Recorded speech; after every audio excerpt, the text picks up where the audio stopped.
Germany বনাম Ecuador ম্যাচে ultimately এই ম্যাচে জার্মানি তাদের সেকেন্ড টিমই খেলাবে, বেঞ্চের প্লেয়ারদেরকে ট্রাই করে দেখবে, কেননা এই ম্যাচটা তাদের জন্য খুব একটা গুরুত্বপূর্ণ না। তারা যদি জিতে সেক্ষেত্রে তাদের পয়েন্ট 9 হবে, তারা টেবিল টপে থাকবে। অ্যান্ড তারা হারলেও আলটিমেটলি টেবিল টপে থাকবে। কারণ কি, আপনার তারা অলরেডি দুইটা ম্যাচের মধ্যে একটা কুরাসাওয়ের সাথে জিতেছে আর একটা আইভরি কোস্টের সাথে জিতেছে। সো আইভরি কোস্টের সাথে জিতে যাওয়াতে আইভরি কোস্ট যদি পরের ম্যাচে তারা কুরাসাওকে হারিয়েও দেয়, তা খুব একটা প্রবলেম হবে না।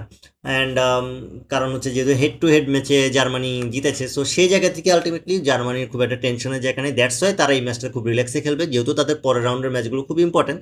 তারা যেটা চাইবে যে তাদের ম্যাক্সিমাম প্লেয়ারকে বিশ্রামে দিতে, একটু সময় নেওয়ার জন্য, তাদের রিকভারিংয়ের জন্য। সো সেই জায়গা থেকে আমার কাছে মনে হয় ম্যাচটা ইকুয়েডরের জন্য একটু ইজি হচ্ছে, তাদের জন্য একটা গোল্ডেন চান্স যে তারা এই জার্মানির এই দ্বিতীয় সারির দলকে, বেঞ্চের টিমকে তারা হারিয়ে দেওয়ার জন্য। যদিও বেঞ্চের টিম বলে আপনি তাকে ছোট করতে পারবেন না কোনোভাবে, কারণ বিশ্বকাপে যে 26 জন খেলতে আসে তারা প্রত্যেকজনই আলটিমেটলি ভালো প্লেয়ার। সো সেদিক থেকে ইকুয়েডরের সুবিধার কি, তাদের মেইন প্লেয়িং ইলেভেনটা তারা পাচ্ছে না, জার্মানির মেইন প্লেয়িং ইলেভেনের অ্যাগেনস্টে তাদের খেলতে হচ্ছে না। সো সেই জায়গা থেকে ইকুয়েডর একটু এগিয়ে থাকবে, ইকুয়েডর একটা ভালো চান্স ক্রিয়েট হবে। এবং ইকুয়েডরের সাইডে যদি আসেন, ইকুয়েডর এখন পর্যন্ত তাদের যেটা হয়েছে, তারা হচ্ছে কুরাসাওয়ের সাথে তারা ড্র করেছে, অ্যান্ড তারা আলটিমেটলি আইভরি কোস্টের সাথে তারা হেরেছে।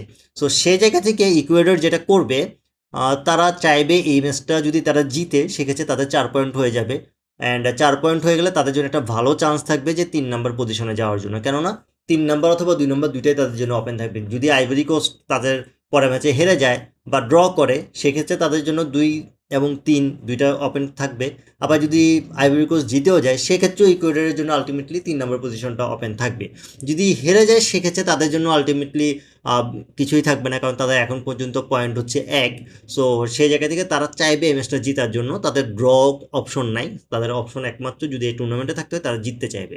সো সেদিক থেকে যেটা করবে ইকুয়েডর, ইকুয়েডর চাইবে হচ্ছে জার্মানি এগেনস্টে নিজেদের ডিফেন্সটা ঠিক রেখে এটাকে যে গোলটা দিতে, তারা চাইবে হচ্ছে কাউন্টার একটা কাজে লাগাতে। আর তারা ফিজিক্যালি যেহেতু স্ট্রং, তারা ওই ফিজিক্যালি স্ট্রংয়ের ব্যাপারটাই তারা মাঠে দেখাতে যাবে, ফিজিক্যালি অ্যাবিলিটিতে তারা মাঠে শো করবে। আর তারা যেহেতু দূরপাল্লার শটও খুব ভালো গোল দিতে পারে, সেটাও তারা অ্যাপ্লাই করবে। অ্যান্ড তাদের মেন ফোকাসটা থাকবে হচ্ছে তারা ডিফেন্সটা ঠিক রেখে গোল আদায় করে নিতে। কাউন্টার অ্যাটাকে যে যে বা মিডফিল্ড থেকে চান্স ক্রিয়েট করে সেগুলো থেকে যদি তারা গোল আদায় করে নিতে পারে, বা সেট পিস থেকে যদি তারা গোল আদায় করে নিতে পারে, তাদের জন্য একটা সুবর্ণ সুযোগ থাকবে। অ্যান্ড জার্মানি আলটিমেটলি এই ম্যাচে তাদের নর্মাল খেলাটাই তারা খেলবে। যদি তারা জিতে, ওটা তাদের হচ্ছে একটা প্র্যাকটিস হিসেবে হলো।